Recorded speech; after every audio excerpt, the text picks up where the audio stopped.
Hello, my name is Miss Amy, and I am a paraprofessional in the elementary school system. I work as a level 2 autism paraprofessional, and this is my story about my observation in the classroom about motivation and assessments.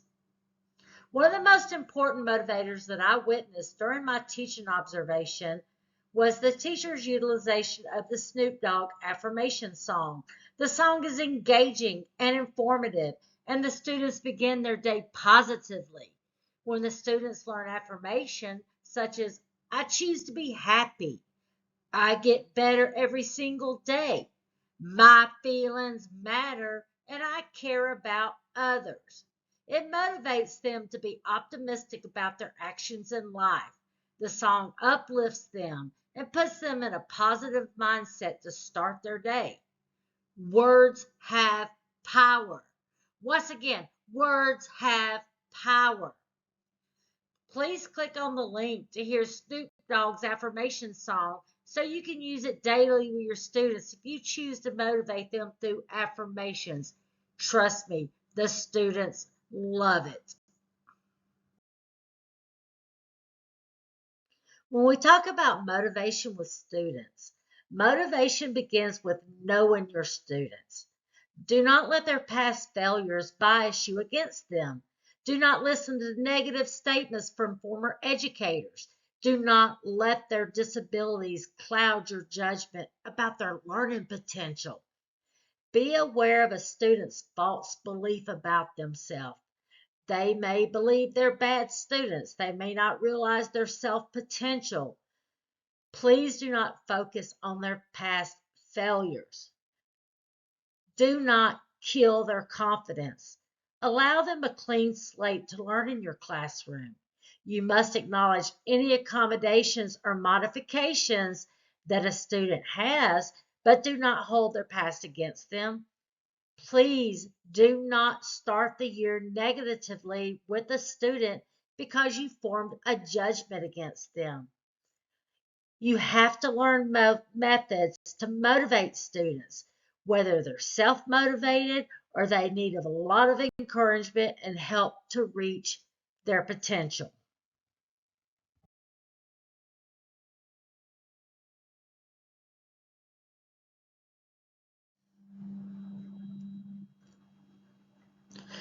There are methods to instill confidence in students, and I'm going to discuss a few. We need to investigate how students learn and their performance orientation. What works for one student does not work for another. Yes, this makes more work for teachers to individualize instruction, but confidence comes from self-esteem. Make a student believe they have the power to succeed. Make sure you know that you believe in them. Confidence comes from self-efficacy. How does a student perceive themselves? Do they believe that they can achieve a goal? Do they have distractions in their life that prevent them from performing at the level that is optimal for their self-worth? It's our job. We have to motivate students.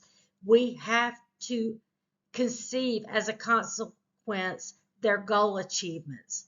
We have to learn how they learn. We have to give them motivation to learn the way they learn. We have to instill confidence. By motivating students, we can instill confidence in them. And there are so many different ways to use motivation.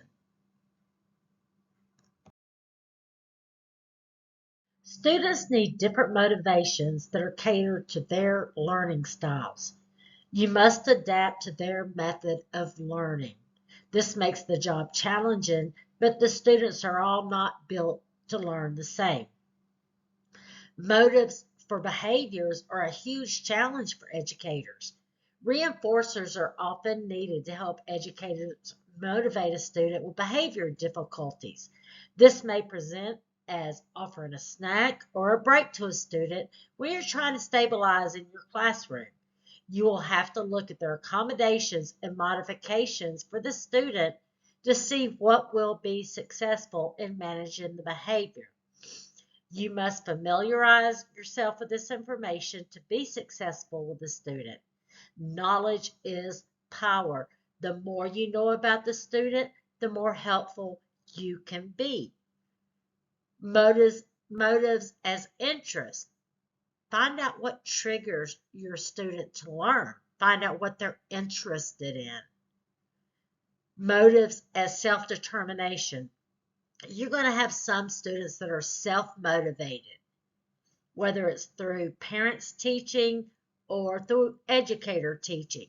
You're going to have students that just believe they can be the best.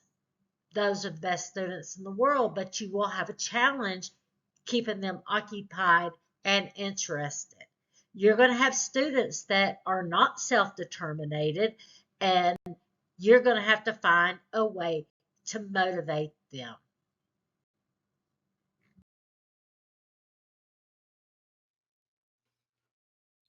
Always consider the student's environment. Don't always assume that every student has a healthy home environment. Motivating students can be frustrating and challenging. Be prepared to advocate for them when you see they have needs beyond the classroom. Always be the highlight of their day. Greet them with a smile and a kind word or a hug. Try to find out how to motivate them. What is causing them to have no interest in school? Is there an educational deficit that needs to be addressed? Is the student seeking attention? Does the student understand the material? You have to get to the bottom of the situation. There can be many reasons a student performs poorly in your classroom. Be prepared to report any abuse that you witness. Please offer praise when they've done the best that they can possibly do. Always offer praise when they did their best. Offer praise when they achieved a goal that they were trying to achieve. And please always listen to your students. Their words are important. When we talk about motivation as behavior, we need to find out what made the action happen. What did the behavior mean? Is the student seeking attention? Is the student interested in the material? Is the student struggling with the material? You have to take the extra time and effort to guide the student's behavior in a constructive direction. Sometimes you have to offer incentive to students to help them focus and succeed. Maybe that means you sit down with that student and give them reinforcers such as a fruit snack every time they achieve on a worksheet. Offer them a fruit snack, or you say, first we do our work and then you can do that. Um, but always be aware of what's going on with your student, because sometimes behaviors happen from their home environment. Report what you see. I can't say that enough. Report what you see. If a student comes in and he's not got clean clothes, he's not been bathed for several days, at some point you have to report this. If you see bruises on a student, you have to report it. And sometimes a child's home life can be the negative motivator in their life that they won't discuss, and they shut down your classroom. Be their biggest supporter always. When we talk about assessments, assessments is an integrated progress of gaining information about students' learning and making value judgments. There's so many different ways to make assessments. There's teacher-made assessments. These are probably the funnest part of our day, where we get to make worksheets that relate to the material we're teaching, or we get to show a video, or we just get to have a discussion about what we're learning. There's formative assessments, informal assessments. Assessments should have reliability, and there should be validity of the assessments. Sometimes we use technology-based assessments. In the classroom that I observed, the teacher used technology with our special education students, such as using boom cards and letting the kids stand in a group center to answer questions with a boom card, and they could just click on the right answer.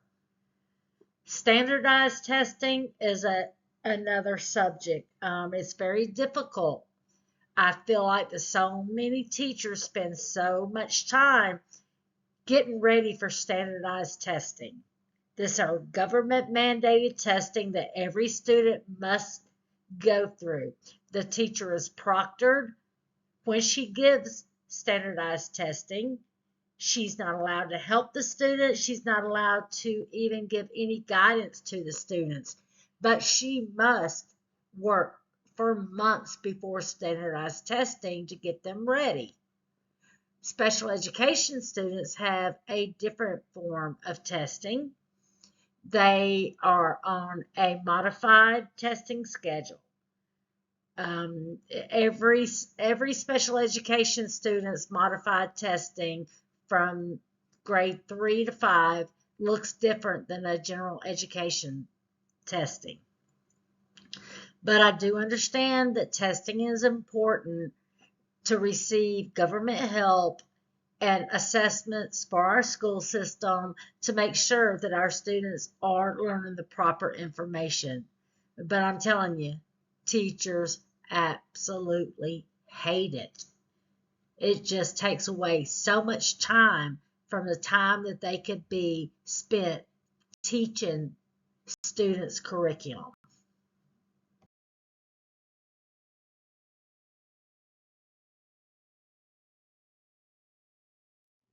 I want to leave you with words that I hope you take to heart. I want to say again that you are a mandated reporter. Do not be afraid to report your concerns about a student. Always be positive with your students. Praise, praise, praise. You can't praise a student enough. Believe in your students even when you're frustrated and tired, and you're going to get frustrated and tired. Your frustrations are going to come from support from the administration more than your lack of success with students. Just let it roll off your back. Listen to your mentor.